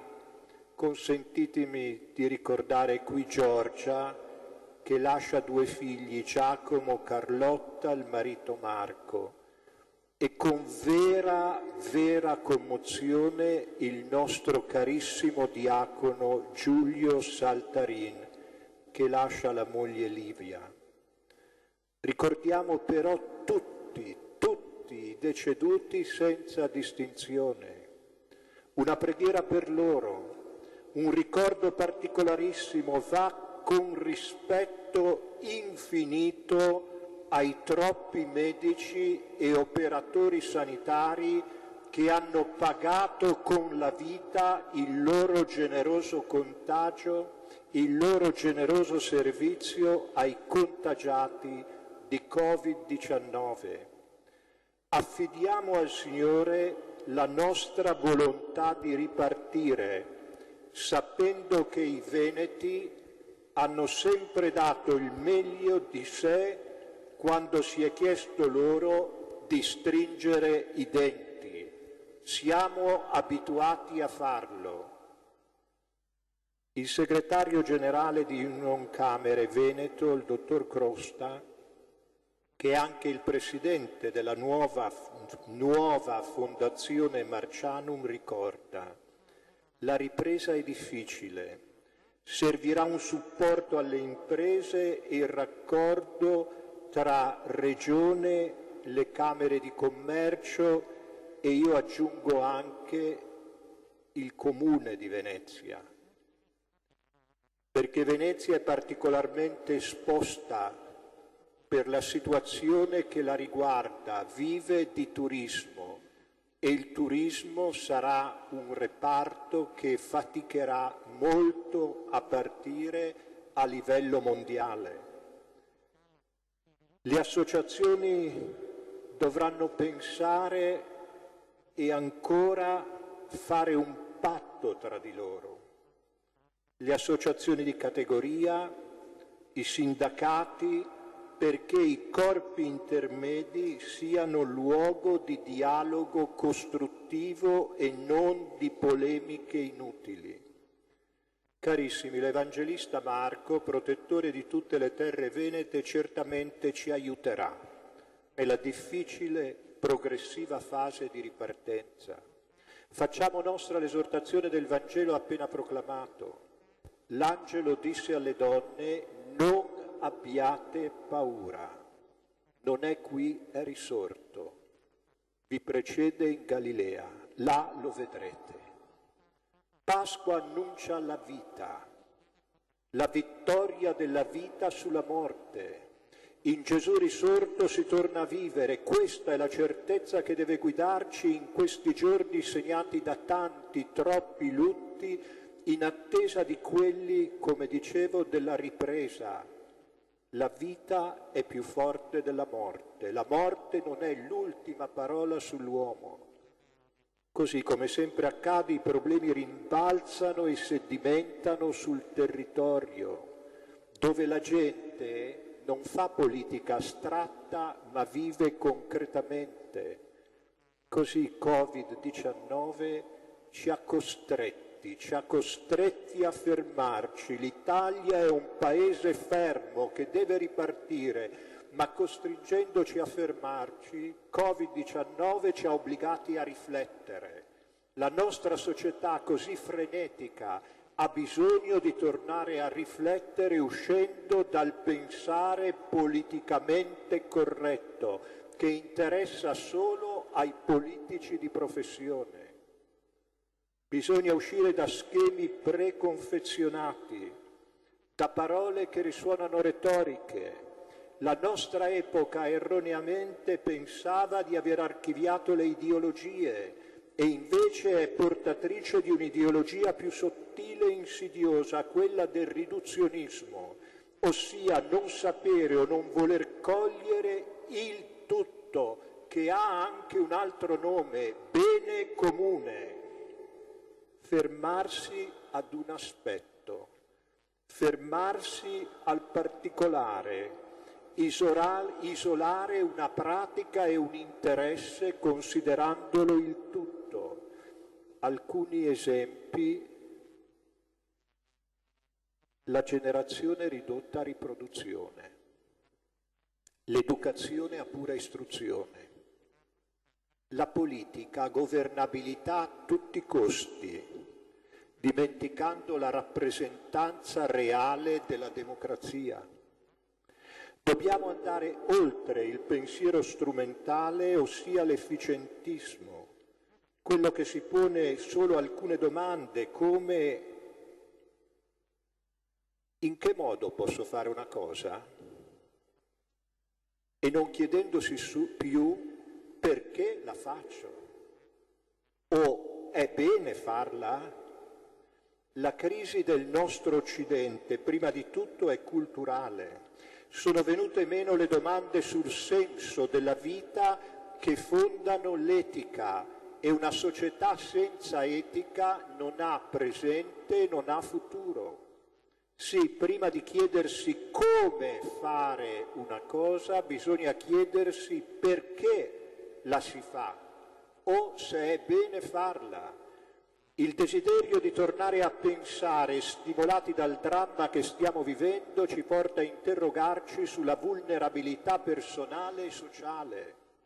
Certo, non dobbiamo interrogarci spinti dalla paura, ma serenamente, partendo dai fatti contro cui si scontrano le opinioni personali. Pensavamo d'essere invulnerabili, non lo siamo. I fatti ci dicono che non lo siamo. Ritornando al Vangelo, anche le donne al sepolcro si scontrano con la realtà che si impone loro. Ciò che vedono è per loro alquanto problematico. La vigilia del sabato avevano lasciato Gesù morto nel sepolcro, chiuso dalla grossa pietra che lo custodiva. Di questo esse erano assolutamente certe. Ma a Pasqua si compie il progetto di Dio, che è Gesù risorto, che sconfigge la morte, che va oltre i pensieri, le speranze e le opinioni degli uomini. L'angelo disse: cercate il crocifisso, non è qui, è risorto. Questi giorni di pandemia hanno scardinato molte nostre certezze, per cui anche chi non era incline a riflettere o a interrogarsi è invitato a farlo.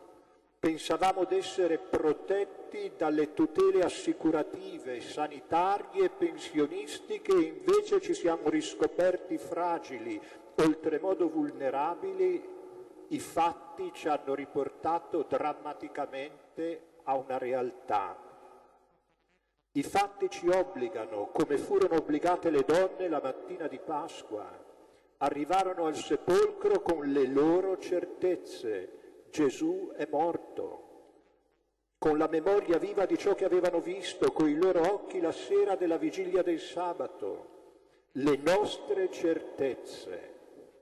E invece, oltre queste certezze, ben più reale c'è l'amore eterno e onnipotente di Dio Padre per il Figlio e del Figlio per il Padre, che diventa in Cristo risorto vita che non ha fine. Ciò che per l'uomo è impossibile, per Dio è possibilissimo. È l'offerta del suo amore nel Figlio, questa è la Pasqua cristiana. Così le donne al sepolcro sono condotte a riconoscere che vi è qualcosa più forte delle loro certezze.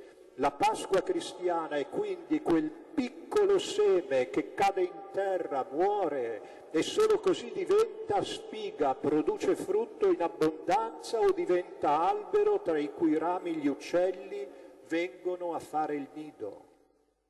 Il cristianesimo nasce proprio come la vita che sconfigge la morte. La vita eterna è un riverbero dell'eterno amore di Dio. Chi non crede nella vita eterna non crede nell'amore eterno di Dio. La Pasqua conduce così l'uomo oltre i suoi pensieri, i suoi desideri, gli spalanca orizzonti nuovi. Il punto è il modo in cui si guarda al sepolcro, sì, Il sì della fede è il risultato di un dialogo, di un interrogare se stessi partendo dalle domande sul senso della vita dell'uomo e di Dio. Dio è padre, vuole essere considerato come padre. Non lo possiamo calcolare come un calcolo matematico, non lo possiamo considerare come un esperimento di fisica o una reazione chimica. Il pensiero scientifico rimane valido nel suo ambito, non può essere trasportato in altri ambiti. Lo stesso vale per la filosofia e la teologia.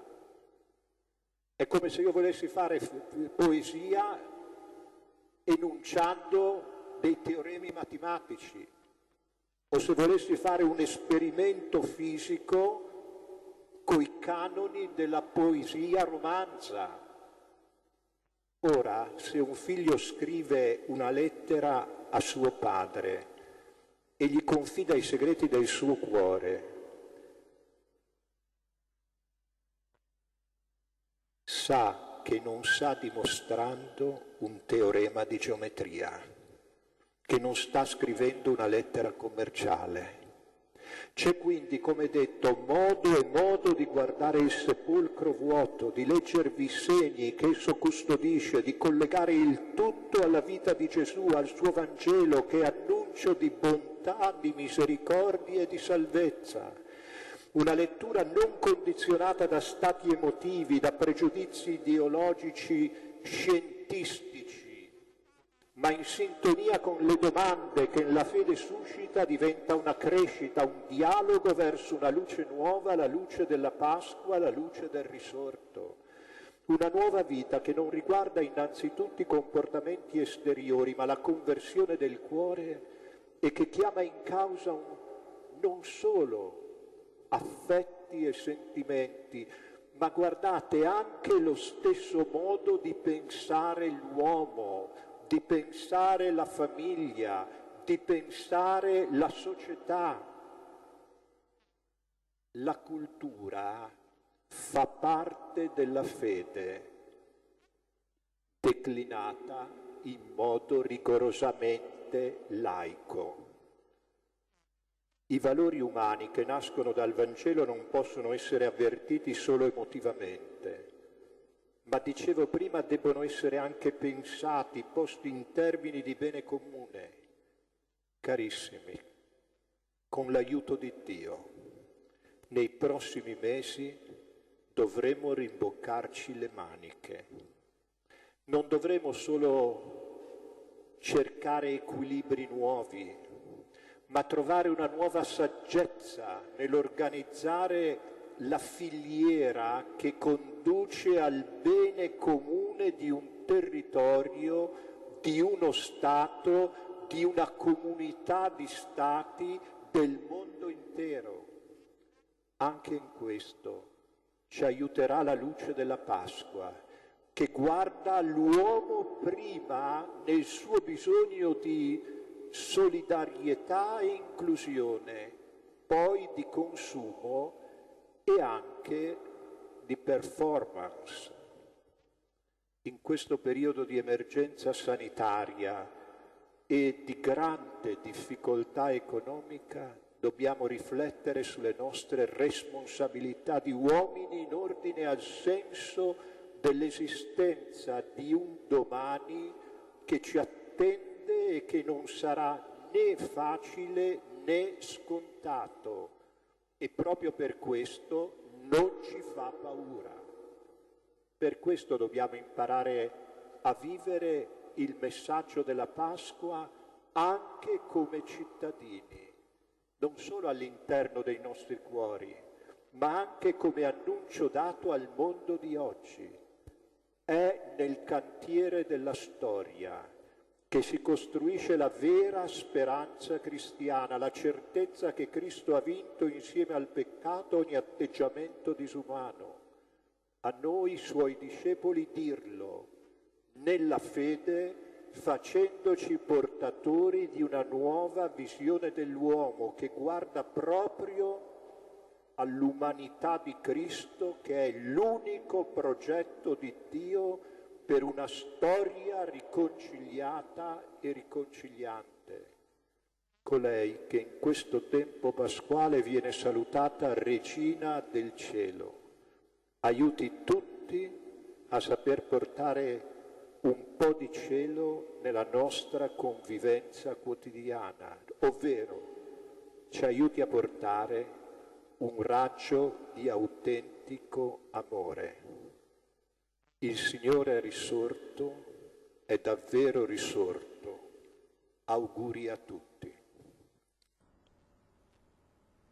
Ecco, con queste parole di Monsignor Moraglia, patriarca di Venezia, si chiude questa edizione straordinaria dei nostri telegiornali, ma l'informazione su Antenna 3 continua tra poco con il telegiornale di Treviso. Arrivederci, grazie per essere stati con noi.